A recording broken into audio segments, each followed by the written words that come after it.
Today is June 11, 2020. My name is Eliza DeVries, and I am a spiritual astrologer, a medium, and an intuitive. I also do a lot of work with animals, animal communication, animal healing. Sometimes people call me if they've just rescued a dog from the pound and they want to know what his history was, her history, and we go into what is creating some of the issues that they're dealing with in the present. I really love doing animal work. I help a lot of animals cross over and do a lot of readings when they're ready to go or not. I've also done a lot of healing work. I am a dual Reiki master in the Asui method of Reiki and in the Karuna method of Reiki. I love the healing work. I've deeply studied vibrational medicine in all ways, be it through color. I'm a firm believer in color therapy, and that different colors have a profound vibrational effect on our auric field and can bring us profound healing.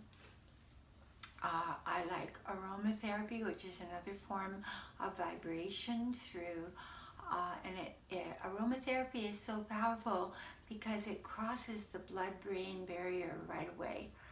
And for example, frankincense and myrrh are probably my two favorite aromatherapies. I feel that the frankincense fortifies our system, is strong, is cleansing, and the myrrh is more healing, gentle, motherly, like the F, frankincense, for father, the myrrh, M, for mother. That's how I distinguish them.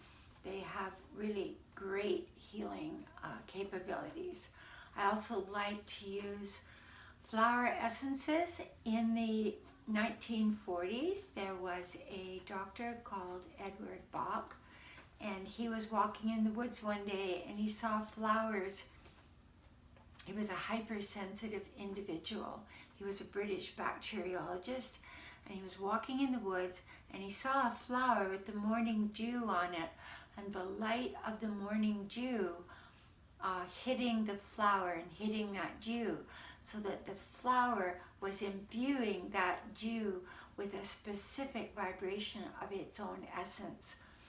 He was so sensitive that as he put these individual essences under his tongue, he felt exactly all the symptoms in the body, the emotions, and the mind that were needed, that were manifesting as some form of pathology in the body, and how the essences counteracted this and acted as healing agents for each individual disease or nervous disorder.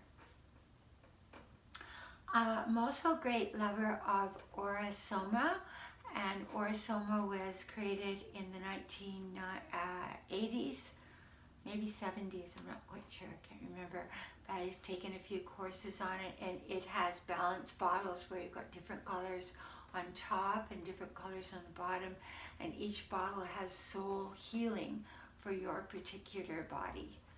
They are extremely powerful, and they have plant essences and aromatherapies within them. Other ways, I have a vibrational healing machine called the Life Force Activator, which when you put it on your body, say for example, a girl came, she had a sprained knee in ballet, and the doctors told her that she wouldn't walk for a year properly, and she came every day, and I used the machine on it, and it put the life force energy in, opened up the energy line so the pain went away and the swelling went down, and within 2 months she was fine.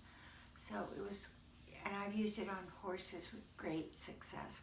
Horses with lameness problems, horses with cysts, horses that needed to have their tendons restored, all different aspects of horse pathology, because I worked with horses all my life from age 3.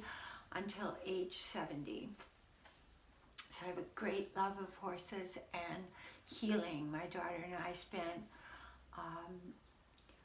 40 years together working with horses that had been abused and rehabilitated them, and they had just phenomenal new lives after that. It was the most enjoyable thing.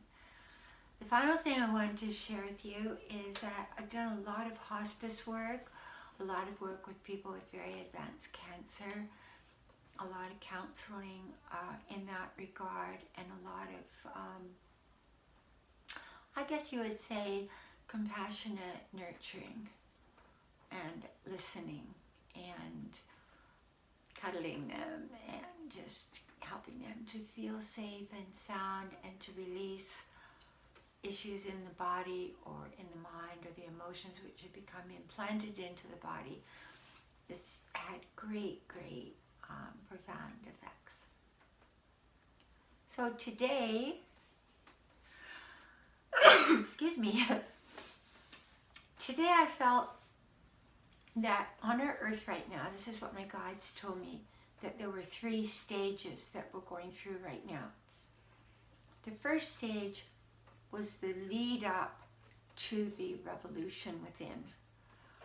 And what I heard today from my guides is to do the reading today because we are at the end of the beginning stage. In other words, we have not gone through the changes yet, but we have been woken up to the fact that we need change, that we need to shift our perspectives on divine mercy, on value systems, on unity, and the understanding of the oneness of all energies and of helping each other and seeing beyond race, color, religion, and the boundaries of our earth.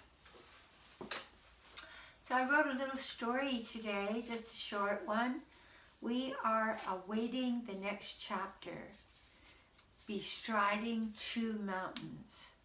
COVID is under 1 foot, and then we're stretched to Black Lives Matter under the other. We were brought out of our cocoons. We had no choice. A 400-year-old cry had gone out across the globe. We know now that change must rest within our hands, that no leader is coming to save us. We, finding ourselves, will be the redeemer of mankind if we just hold the course and do not waver. So this is the thing that I feel is going on right now, is I feel that we are at a stage of completion. And I pulled out a card from the Shamanic deck, which I absolutely adore, my son's Shamanic deck called the Mystical Shamanic Oracle. And the card that I got was the card of completion. And the final part of this card said, clinging to the old form will only bring about decay. When the fruit is left too long on the vine, it rots. You know, we know, that it is time to move on. Some are still reluctant. Do not be afraid. Remember, you are responsible for your actions, not the actions of others. Mourn what is lost so that you can move on. And we have been going as a nation and globally through a deep mourning, through the incredibly tragic death of George Floyd and the visuals of that. It awoke in us the ability to pull back the rock and to see what was going on for not just decades, but centuries in our country. So really and truly, in order for this to be the land of the free and the home of the brave, we needed the blacks to liberate us from our from the trauma that we inflicted on them. So completion, we are in stage of completion of the first cycle. And that second cycle is going to begin on the solar eclipse. This is what they're telling me. Just like they told me 2 years ago about January being the stirring up of the revolution within, which will create the revolution without, the peaceful revolution without, through the drama of the shadowy revolution that we have averted our eyes from. So I said that that would be kicked off on January 12th when Saturn conjuncted Pluto. I'm going to do a full video just on the solar eclipse over the next few days, because this one is super powerful, and according to your chart, it's going to have a profound effect on you. Especially the people that are born in the first 10 days of Cancer, the first 10 days of Libra, the first 10 days of Capricorn, and the first 10 days of Aries. Those people in particular are going to receive a powerful wake-up. And this is going to take place on the North Node in Cancer. So this is going to have a strong effect on the United States, but most of all on us. And if you think about the sign of Cancer, it is the sacred, divine, feminine rules that. So we're going to talk a lot about that. And I think also, if you'll look back in some of my videos, when I first started the videos, which was only about 6 months ago, I said that the whole purpose of this shift that we're going through is to bring in the divine feminine and to push out the aggressive, patriarchal, egotistical, negative behaviors. I mean, the patriarchal is not all negative. There's a need for the strength, the leadership, the power of that. But nothing now is going to help our earth like the introduction of the healer, the introduction of the divine feminine. And if you want to check back about 3 months ago when I did my video on Joe Biden, the reason I felt that he would get in at that time, which was not at the time when he was leading, was simply because we are desperately in need of a man who's a healer. And his chart embodies the healer with 5 water signs and Jupiter in Cancer. Jupiter being where heaven is blessing us. He is blessed as having the nurturing energies of the mother within his own being. And he even had to express that mothering capability when his 2 boys lost their mother in a car crash along with their sister.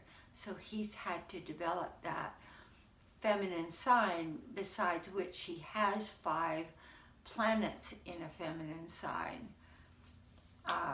which brings forth the more balanced male energy of the male Sagittarius rising, and then followed by the 5 planets in 4 in Scorpio and 1 in Cancer. So he's got a tremendous leaning toward the gentler aspects of running the country, leadership.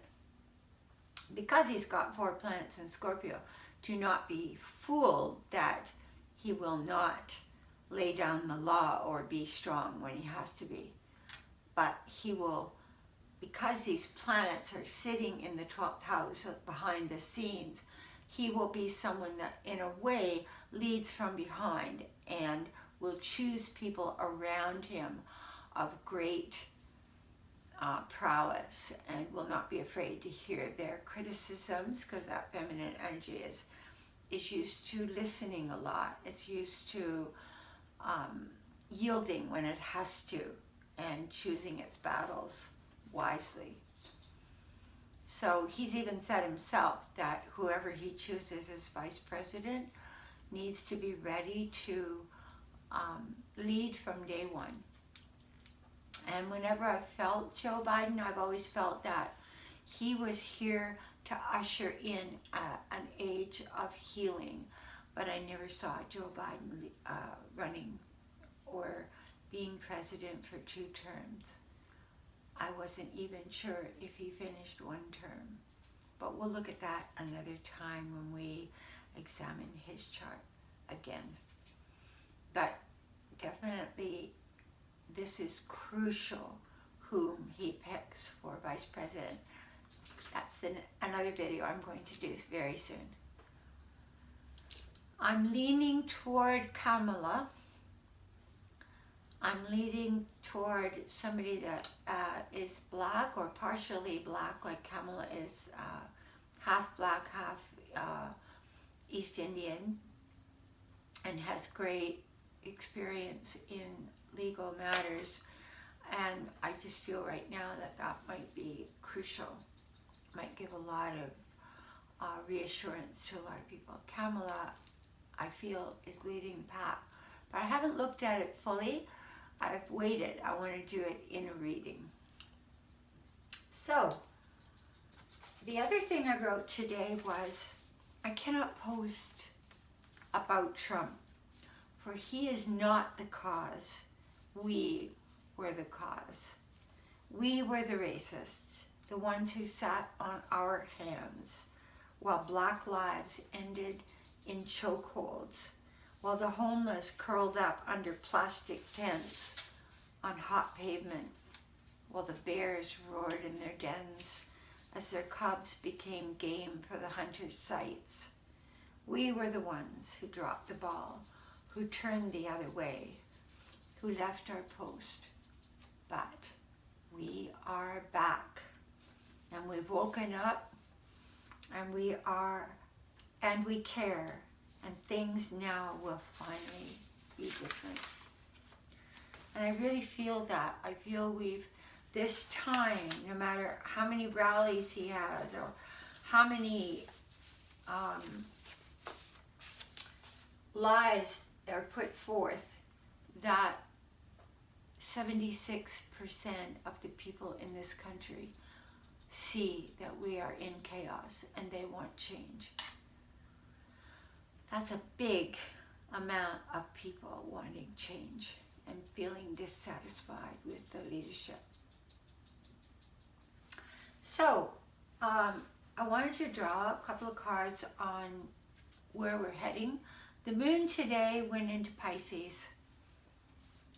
The moon in Pisces draws forth from us a deeply mystical, hypersensitive, gentler, more watery expression of our emotional nature. That moon in Pisces on Saturday is going to move up and conjunct Mars in Pisces and Neptune in Pisces. So I feel Saturday is going to be a day that there's a lot of feeling of emotion stirring within people, but not with Mars in Pisces a directive yet of how we're supposed to move forward or where we're going, but just sort of this outpouring and this empathy for all of mankind. This Neptune in Pisces conjunct Mars. Mars doesn't sit well in Pisces because Mars is an action energy. It's an ego energy. It's a moving forward catalytic energy. We've had this Mars in Pisces, which will remain there until later in June. And so it's given us a sense of being rudderless, of being in a boat that's buffeted about by the waves, and we're kind of going with it. But we can't take the tiller and steer the boat where we want it until Mars gets into Aries. And that's when things are going to pick up pick up fast and hard. So what I feel is we're going through the end of the beginning of the revolution within that's manifested as the protest without. And I feel on the solar eclipse, we shift into another expression for, I'd say, a good 6 months. And during that 6 months, we're going to have Mars in Aries for 6 full months. And it's going to move forward and it's going to square all of that. And Saturn is going to move back into Capricorn, where it feels comfortable. And Pluto will still be in Capricorn and Jupiter in Capricorn. So that Mars is going to come around the end of August and the middle of October and the end of the year, up until the end of the year. And so I'm expecting mid-October something very powerful to be, it could be even, it's going to catch it, it's going to be harsh, but it's going to be necessary to get that Pluto force of the breakdown of the old and to bring in the new. It's kind of like a last movement to kick ass on that one. So, and that's coming up just 3 weeks before the election. So something could break open in October that is going to be perhaps upsetting to us. Perhaps he's going to do something profoundly aggressive, fierce, worrisome, or he's going to smell and sense the writing on the wall and start preparing not to abdicate his role. Because if he leaves, which he's going to have to leave, I do see him leaving. I do see Joe Biden being sworn in, but I do see that he's going to stir up a lot of the hornet's nest of his own people. This is why he wants to get out to those rallies. And he's going to stir the pot that it wasn't a fair election. We need to recount everything. He's going to try to do something in November because Mercury's going to be retrograde in Scorpio in November. So it's going to be something about communication. He's going to try to overhaul it or say it wasn't what it was, or throw tar at it or something. So October to November, we've got to be stalwart. We have to be strong. We have to remember to vote. We have to stand by our values, and we have to be peaceful. Peaceful warriors, right? And so this Mars at the end of the month going into Aries is going to be a big shift.